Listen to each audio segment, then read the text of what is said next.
each shopping cart can cost in the hundreds of dollars. In fact, this cart right here can cost up to $250. The bottom line is this: your life is way too precious to leave in the hands of a song or a text message. Awkward. Talk about gender injustice. This law went into effect yesterday, but tonight some pharmacies and drugstores still charging for these feminine hygiene products. If you're a fan of Foreigner, you're going to want to stick around for the 6:30 news when we're going to be talking to band members right here. Eccleston, now dead longer than he'd lived, and this week, a new twist to this disturbing case. 20,000 screws and 8,000 hours of manpower. Now, Jack was a little bit camera shy today, but he did tell me quietly he wants to help even more people. So we'll see what he gets up to next. Dawn and Kristen, back to you.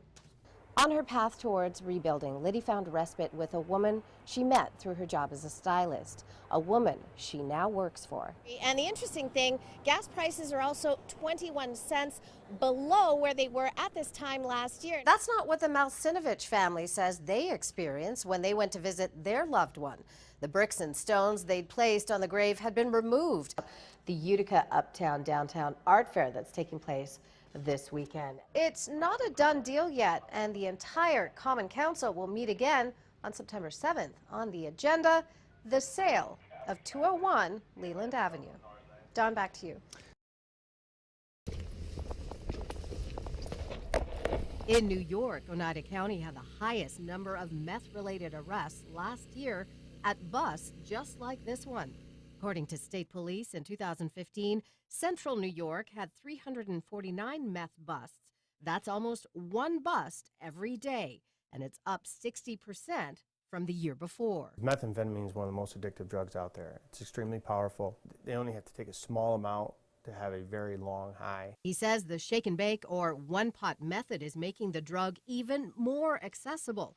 Addicts mix dangerous, flammable chemicals inside soda bottles, causing a reaction needed to turn toxic ingredients into methamphetamine. It's easy to conceal, it's mobile, it's quick. You could put it in a backpack, walk down to the park and finish. You could be driving down the road, burping your bottle, doing a cook, right to finished product. It was extremely easy. I watched how to make it 3 times. And then the 4th time I jumped in and learned how to make it, and it came too natural to me. I have nothing, I have nobody, so let me make money and get high, and that's what I did. Erin Gillespie is in Willard Rehab, a Department of Corrections state drug treatment program, after being arrested multiple times for cooking and using meth in Rome. That drug was the worst drug I've ever done, but it gave me the most, honestly, the most amazing feeling I've ever felt in my life.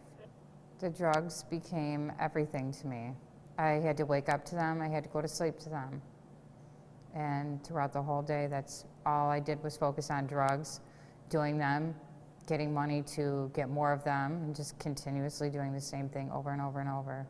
She's not that different from anyone else. She grew up in a conservative home, going to church and riding horses on her parents' farm. I was in 4-H. I was an honor roll student. I went to college for equine science and management, but I never finished. I started smoking marijuana in high school, and then in college, that's when I started using cocaine. In my school, that's all everybody did was smoke weed and drink, and then once I got to college, that was... Mom Beverly visibly shakes when she talks about what her daughter once was. This drug took a little girl who was happy-go-lucky and rode horses and sang at the top of her lungs, and it made her into a ghost. She was not Erin anymore, and I couldn't reach her. I knew she was losing the battle. Meth users could typically be up for days. It's not uncommon for a week or 2 weeks with zero sleep until they flat out crash. After years of using and cooking, Gillespie was estranged from family members, including her 7-year-old son, Evan, who now lives with Beverly. She says getting back to him keeps her on the straight and narrow. Every time I talk to my mother and I hear her voice and my mother's talking about meth to me, that breaks my heart. It's like, who was I? What was I doing? Gillespie is sober now for the first time in nearly 15 years, thanks to the alternative Willard Rehab provided. Instead of prison, she was given the option to finish the program, dry out, and begin again. The program is run like the military. I haven't had this kind of discipline and haven't been this sober in such a long time that I haven't been able to see things clearly in a really long time. So I believe for me, yes, there is hope.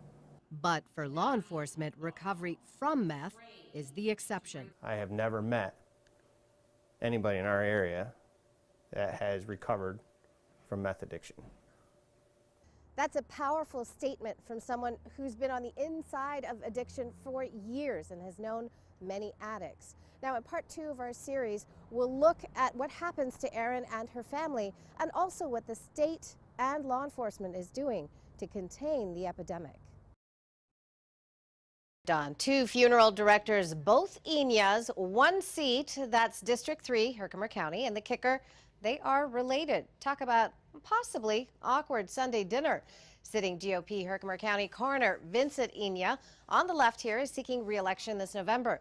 He's been in the position since 2011. His opponent, nephew Dan Enya, on the right, in the same position from 2006 to 2011.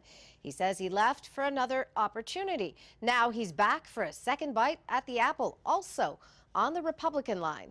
The 3rd District covers both the town and village of Herkimer, the city and town of Little Falls, as well as the towns of Skyler, Stark, Warren, and Danube. The 2 men come head-to-head in Tuesday's primary. Vincent tonight with some honest commentary about this odd situation. I've been in the funeral industry, which goes almost hand in hand with the coroner's industry, since September of 1981. If he was the incumbent coroner, I would not run against him. I guess that's the easiest way to put it. Yeah, it's hard. Yeah, let's put it that way. It's awkward. It's unusual. I think that we're both looking for this position, so we're both running for it, and we'll see what happens. Tomorrow's primary day, so I'm hoping to get the Republican and conservative nod tomorrow. Now, Dan says he's one of the few coroners who has a continuing education accreditation from the state.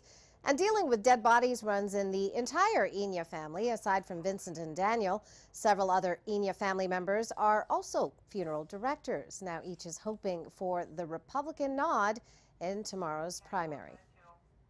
Okay, so yeah, definitely probably an awkward Sunday dinner, saying that first. But if the Republicans go with Vincent, then Dan still has another shot, right? Yes, that's right, Don. Daniel will run on the independence line, but the situation is still an odd little conundrum.